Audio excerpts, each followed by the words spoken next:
Goeiedag vriende. Ons is vandag by die laaste deel van ons reeks oor Jesus se woorde, ek is die ware wingerdstok. Vir 7 weke het ons saam ontdek hoe God in 'n mens se lewe werk. Ons het gesien, ons moet aan Christus verbind wees. Die Vader snoei ons sodat ons kan groei. Die Heilige Gees vorm Christus se karakter in ons.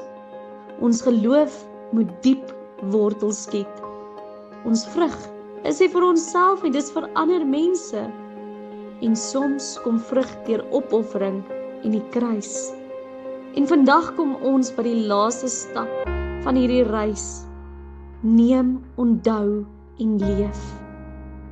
Ja, ons kyk na die skriflesing vanuit Johannes 15. Johannes 15 vers 16 uit die 1983 vertaling.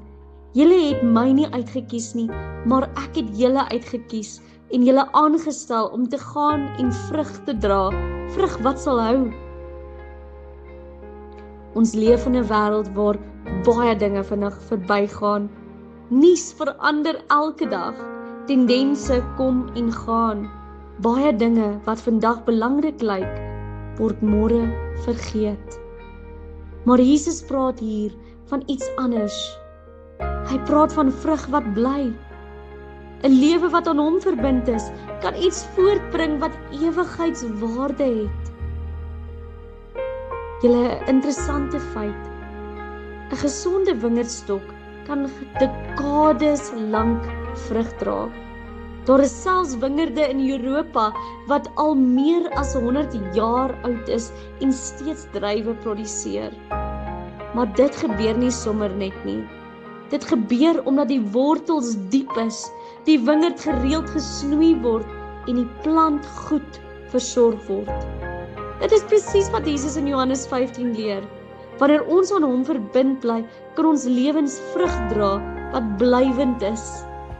Die vraag van hierdie reeks, deur hierdie reeks het ons een vraag gevra: watter vrug dra my lewe? Nie net het ek geloof nie, maar is daar liefde? Is daar vrede? Is daar geduld? Is daar vriendelikheid? Die Bybel noem dit die vrug van die Gees. Ons sien dit juis in Galasiërs 5.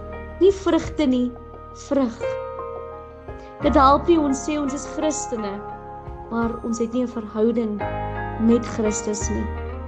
Die drie-enige God moet deur ons skyn. Dit is sy vooruitsig na Palmsondag. Ja, volgende week vier Christene wêreldwyd Palmsondag.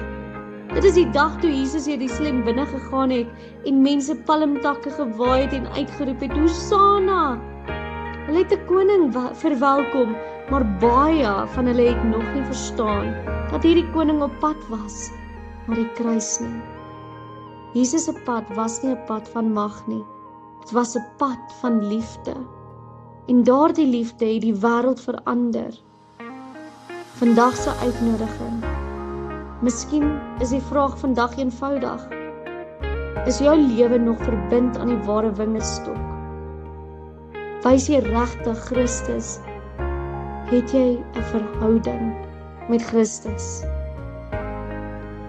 Word jy net gesien as 'n Christen of is jy werklik 'n lewende voorbeeld om 'n Christen te wees?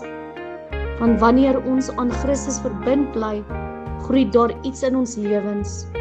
Liefde, vrede, hoop en vrug wat bly. Kom ons bid saam. Here Jesus, dankie dat U die ware wingerdstok is. Dankie dat U ons gekies het en ons geroep het om vrug te dra. Help ons om aan U verbind te bly in elke deel van ons lewens. Laat ons lewens vrug dra wat ander mense seën en tot eer van U naam. En wanneer ons na Palmsondag beweeg, herinner ons weer aan die liefde van die koning wat vir ons gekom het. Help ons om in ons verhouding te verdiep met U en dat ons kan groei in geloof en verhouding met U en met mekaar. U die hoof en ons die liggaam. Dankie liewe Heer dat ons kan in U bly en U in ons. Amen. Mag die Here jou seën en jou lewe vol vrug maak.